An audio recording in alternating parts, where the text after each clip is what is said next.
আমারই আমার আমার বন্ধুদের কাছে জাতীয় পতাকা ছিল, জাতীয় পতাকা ওনারা পাড়ায়া তারপরে পিষা ফেলছে। ভাই আজকে স্বাধীন বাংলাদেশে আমার জাতীয় পতাকায় অবহেলিত, তাহলে আমরা কি স্বাধীন বাংলাদেশ আয়োজন করলাম বলেন? আমাদের সবার কাছে স্টুডেন্ট আইডি কার্ড আছে, আমাদের সবার কাছে স্টুডেন্ট আইডি কার্ড আছে, তো ওনারা যাদেরকে দেখবে আইডি কার্ড ছাড়া তাদেরকে না একমাত্র উল্টাপাল্টা ইয়া করবে। ওনারা এইমাত্র আমাকে স্টুডেন্ট আইডি কার্ড দেখে ওনারা আমাকে অনেক জোরে একটা ধাক্কা মেরে তারপরে লাঠিচার্জ করছে। এইমাত্র আমাদের যারা ভিতরে গেছিলেন তাদেরকে কোনো ধরনের সুযোগ সুবিধা না দেওয়ার কারণে তারা ওনাদেরকে সহযোগিতা করার জন্যই বাইরে আসছিল।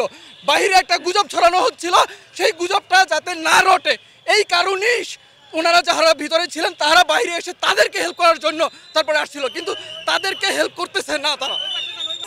ওরা পিছন থেকে আসছে, আয়েশা তারপর লাঠিচার্জ করছে সামনে থেকে, আমরা সাইডে ছিলাম, অবরোধ আমরা শান্তিপূর্ণই সবকিছু করতেছিলাম, কিন্তু আয়েশা তারপরে আমাদের পিছন থেকে আয়েশা লাঠিচার্জ করছে। এখানে লাঠিচার্জ করার কোনো ছিল না, ওনাদের সবকিছু ঠিকঠাক ছিল, ওরা হুট করে আমাদের উপরে অ্যাটাক করছে, আমরা সবকিছু নরমালি পালন করতেছিলাম।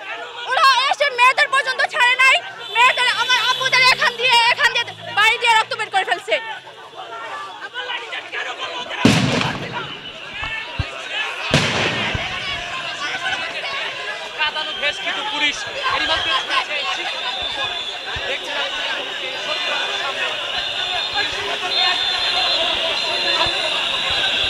আমাদের একটাই দাবি, আমরা পার্মানেন্ট ক্যাম্পাস চাই এবং এই অবৈধ বিউটির পদত্যাগ চাই।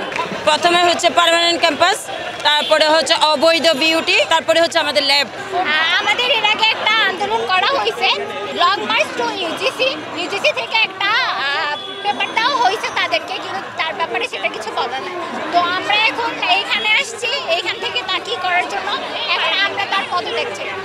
আজকের দুইটাই দাবি, একটা হচ্ছে অবৈধ বিউটির অপসারণ, আরেকটা হচ্ছে আমাদের পার্মানেন্ট ক্যাম্পাস। এইটাই হচ্ছে আমাদের মেইন। আমাদের 21 বছর হয়ে গেছে আমাদের অনস্থায়ী ক্যাম্পাসে ক্লাস করাচ্ছে। আমাদের বিল্ডিং ছিল 3টা, বিগত অগস্ট মাসে আমাদের একটা ক্যাম্পাস ছেড়ে দেয়, টেক্সটাইল বিল্ডিং, যেখানে আমাদের ল্যাব ফ্যাসিলিটিস ছিল। তো ওই বিল্ডিংটা ছেড়ে দিয়ে ওই বিল্ডিংয়ের সকল জিনিসপত্র নিয়ে আমাদের পার্মানেন্ট ক্যাম্পাসের যে জায়গা আছে 300 ফিটে, সেখানে রাখা হয়। কিন্তু আমাদের আশ্বাস দেওয়া হয়েছিল, আগস্টের 27 তারিখের দিকে আমাদের একটা আন্দোলন হয়েছিল, সেখানে আমাদের আশ্বাস দেওয়া হয়েছিল যে 4 মাস পরে আমাদের টেক্সটাইল ডিপার্টমেন্টকে, একটা বা দুইটা ডিপার্টমেন্ট আমাদের পার্মানেন্ট ক্যাম্পাসে স্থানান্তর করবে। কিন্তু পরবর্তীতে আমাদের ওই নতুন ক্যাম্পাসে একটা নতুন করে ইটও বসানো হয় নাই, যার ফলশ্রুতিতে আমরা 22 তারিখে, ডিসেম্বরের 22 তারিখ 2024 সালে আমরা আলোচনায় বসি বিওটি মেম্বারদের সাথে যে কী কারণে আমাদের আন্দোলন মানে হচ্ছে ওই ফিডব্যাকটা পাচ্ছি না। 27 তারিখের আন্দোলনের যে 9 দফা দাবি ছিল আমাদের, তো ওরা আমাদেরকে ওই দফা দাবি যেগুলো ছিল ওইগুলা কোনো এক দূরের ফাইলে থেকে বের করে এনে বলতেছে কি যে হচ্ছে এখন তো আমাদের একটু সময় লাগবে, আমরা কথা বলতেছি, এরপর দেখি পরবর্তীতে কি স্টেপ আসে। তো আমরা তো এত বছর যেহেতু আমাদের পার্মানেন্ট ক্যাম্পাস পাই নাই, এখনও যদি না পাই সেক্ষেত্রে আমাদের ভবিষ্যৎটা কি? এখন ভবিষ্যতের প্রশ্নে আমরা রাস্তায় আজকে 16 দিন যাবৎ আন্দোলন করতেছি। আজকে শিক্ষা মন্ত্রণালয়ের দিকে লং মার্চ করে আসছি, এখন একটা ভালো রেজাল্টের জন্য আসছি, যাতে আমাদের এই অবৈধ বিওটি, যেটা রাষ্ট্রপতি কর্তৃক অ্যাপয়েন্টেড না, সেক্ষেত্রে ওনাদের কাছ থেকে হচ্ছে একটা অ্যাপয়েন্টেড, রাষ্ট্রপতি কর্তৃক অ্যাপয়েন্টেড একজন প্রশাসক নিয়োগপ্রাপ্ত করতে আসছি, যাতে হচ্ছে আমাদেরকে একটা প্রশাসন দেখ যিনি আমাদেরকে একটা ভালো ফিডব্যাক দিবেন আমাদের পার্মানেন্ট ক্যাম্পাস করার জন্য। আমাদের দীর্ঘ প্রায় 4-5 বছর যাবৎ আমাদের কোনো হচ্ছে রাষ্ট্রপতি কর্তৃক কোনো বিসি নিয়োগ হয় নাই। এর কারণ কি? কারণ হচ্ছে অবৈধ বিওটির যেই দূষররা রয়েছেন তারা হচ্ছে স্বঘোষিতভাবে আমাদের এইখানে বিওটির এখানে বসেছেন, এবং তাদের যারা নিজস্ব রূপ রয়েছে তাদেরকে সেই হচ্ছে উচ্চ চেয়ারে বসে এবং হচ্ছে আমাদের যাতে রাষ্ট্র কর্তৃক হচ্ছে বিসি নিয়োগ করতে না পারে সেই পায়তারা তারা করেছিল। এবং অবৈধ যে পুতুল বিসি তারা ওই ম্যাজিক্যাল চেয়ারে বসিয়ে নানা রকম দুর্নীতি তারা করেছিল।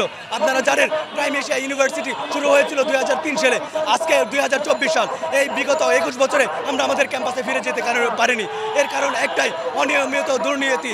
কারণ হচ্ছে যারা এই পুকুর কাটা দুর্নীতির সাথে জড়িত ছিল তারা বারবার আমাদেরকে আশ্বস্ত করেছিল আমাদের পার্মানেন্ট ক্যাম্পাসে নিয়ে যাবে, কিন্তু তারা এসে পার্মানেন্ট ক্যাম্পাসে আমাদেরকে নিয়ে যেতে পারে নাই। এবং আমাদের যে পার্মানেন্ট ক্যাম্পাসের যে জমিটুকু ছিল তারা হচ্ছে বিভিন্ন ধরনের কোম্পানির কাছে বিক্রি করার জন্য পায়তারা করছে। ইতিমধ্যে তারা হচ্ছে 50 কোটি টাকা অ্যাডভান্স তারা নিয়ে নিয়েছে। যখন আমরা সাধারণ শিক্ষার্থী সেই বিষয়টুকু জানতে পারি, তখন এই অবৈধ বিওটির বিরুদ্ধে আমরা আমাদের কর্মসূচি আমরা ঘোষণা করি। তো সেখানে 2012 সালের পর থেকে তারা শুধু আশ্বাস দিয়ে আসতেছে যে তারা পার্মানেন্ট ক্যাম্পাস আমাদেরকে তৈরি করে দেবে, কিন্তু সেটা এখনও করে নাই। দেন তারা আমাদেরকে বলছিল এই ডিসেম্বর মাসে কমপক্ষে 2টা ইউনিট মানে 2টা ডিপার্টমেন্ট তারা ওইখানে স্থানান্তর করবে, তারা ক্যাম্পাস তৈরি করে, কিন্তু তারা সেটাও করতে পারেনি। যেই কারণে আমরা বাধ্য হয়েছে রাজপথে নামতে। তারা এখন বলতেছে আমাদের যে ক্যাম্পাস ছিল 2টা সেইগুলো তারা ছেড়ে দিবে, তারা ভার্সিটি চালাবে না। এদিকে টেক্সটাইলের ভবন তারা আরও 1 বছর আগে ছেড়ে দিচ্ছে। টেক্সটাইলে কোনো ল্যাব পাচ্ছে না, কোনো ফেসিলিটি পাচ্ছে না, কোনো ধরনের সুযোগ সুবিধা পাচ্ছে না, কোনো ধরনের ক্লাস আমরা করতে পারছি না। আমরা লাস্ট পর্যায়ে তাদেরকে বলা হয়েছে, তারা আমাদেরকে বলেছিল 4 মাসের সময় নিয়েছিল যে তারা অতি দ্রুত সম্ভব দিন রাত কাজ করে তারা এটার কোনো ধরনের সফলতা আমাকে দিবে, কিন্তু আমরা কোনো ধরনের সুফল পাইনি আজ পর্যন্ত। দিন শেষে তারা আরও চেষ্টা করছে কীভাবে ভার্সিটিকে ধ্বংস করা যাবে। তাই আমার দাবি একটাই, এই বোর্ডের মানে বোর্ড অফ ট্রাস্টের যে চেয়ারম্যান আছে জনাব নজরুল, তার পদত্যাগ এবং আমাদের পার্মানেন্ট ক্যাম্পাস অতি দ্রুত সত্তর দিতে হবে।